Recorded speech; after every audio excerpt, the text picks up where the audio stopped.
Srimad Bhagavatam, traducido y comentado por Srila Prabhupada. Canto primero, la creación. Capítulo primero, las preguntas de los sabios. Texto 1. Continuación. En el Shruti Mantra también se declara que el Todo Absoluto, o Brahman, es la fuente última de todas las cosas. Todo emana de él y todo es mantenido por él, y al final todo entra en él. Esa es la ley de la naturaleza. En el Smriti Mantra se confirma lo mismo. Se dice que la verdad absoluta, o Brahman, es la fuente de donde todo emana al comienzo del milenio de Brahma y el depósito en el que todo finalmente entra. Los científicos materialistas dan por sentado que el Sol es la fuente máxima del sistema planetario, pero son incapaces de explicar la fuente del Sol. Aquí se explica la fuente máxima. De acuerdo con las escrituras védicas, Brahma, que puede decirse que es como el Sol, no es el creador último. En este shloka se declara que la personalidad de Dios le enseñó el conocimiento védico a Brahma. Uno podría arguir que Brahma, siendo el ser viviente original, no podía ser inspirado, porque en esa época no había ningún otro ser viviente. Aquí se declara que el Señor Supremo inspiró a Brahma, el creador secundario, para que Brahma pudiera desempeñar sus funciones creadoras. De manera que la inteligencia suprema que se encuentra detrás de todas las creaciones es Shri Krishna, la divinidad absoluta. En el Bhagavad Gita, el Señor Shri Krishna declara que únicamente Él supervisa la energía creadora, Prakriti, que constituye la totalidad de la materia. Por eso, Shri Vyasadeva no adora a Brahma, sino al Señor Supremo, quien guía a Brahma en sus actividades creadoras. En este shloka, las palabras Abhigya y Swarat, en particular, son muy significativas. Estas dos palabras distinguen al Señor Supremo de todas las demás entidades vivientes. Ninguna otra entidad viviente es Abhigya ni Swarat.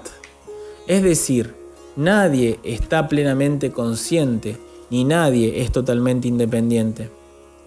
Hasta Brahma tiene que meditar en el Señor Supremo para poder crear. ¿Qué decir entonces de los grandes científicos como Einstein? Desde luego, la inteligencia de un científico como ese no es producto de ningún ser humano. Los científicos no pueden fabricar un cerebro como ese. ¿Y qué decir de los tontos ateos que desafían la autoridad del Señor? Aún los impersonalistas mayavadis, que se jactan de que pueden volverse uno con el Señor, no son ni Abhigya ni Swarat. Esos impersonalistas se someten a severas austeridades para adquirir el conocimiento con el cual volverse uno con el Señor. Pero finalmente se vuelven dependientes de algún discípulo rico que les provee de dinero para construir monasterios y templos.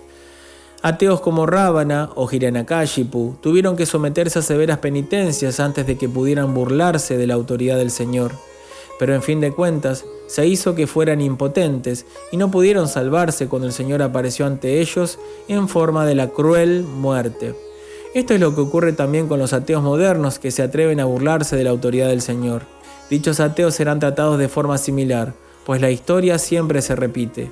Cada vez que los hombres desdeñan la autoridad del Señor, la naturaleza y sus leyes se encargan de castigarlos. Esto se confirma en el Bhagavad Gita, en el conocido verso Yada Yada Hi Dharmasya Glanihi.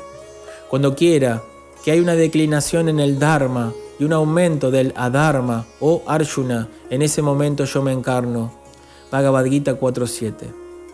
En todos los Shruti Mantras se confirma que el Señor Supremo es supremamente perfecto. Se dice en los Shruti Mantras que el supremamente perfecto Señor lanzó una mirada sobre la materia y creó así a todos los seres vivientes.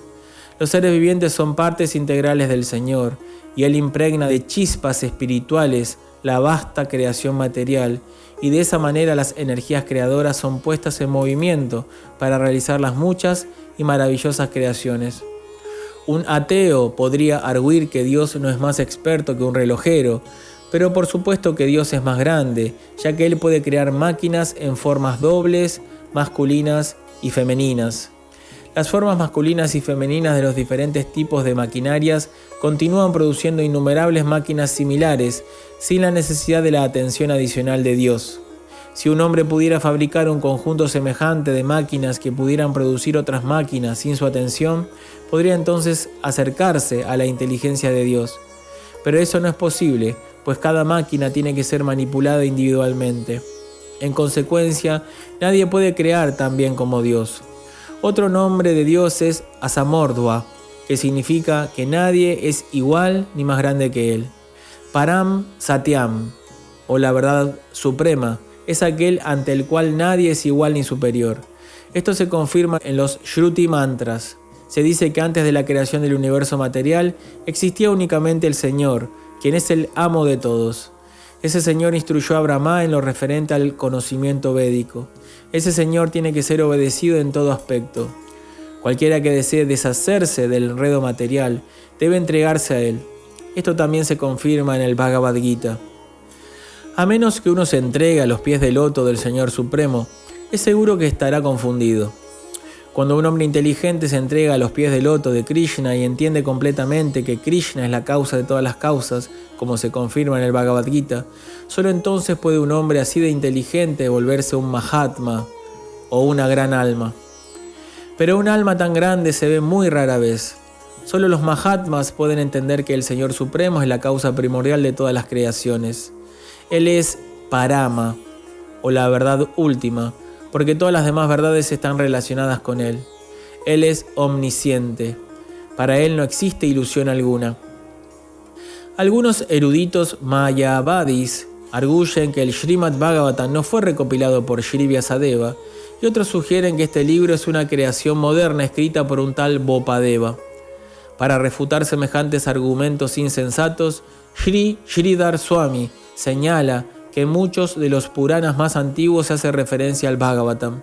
Este primer shloka del Bhagavatam comienza con el mantra Gayatri. En el Matsya Purana, que es el más antiguo de todos los Puranas, se hace referencia a esto. En relación con el mantra Gayatri del Bhagavatam, en ese Purana se dice que existen muchas narraciones de instrucciones espirituales que comienzan con el mantra Gayatri.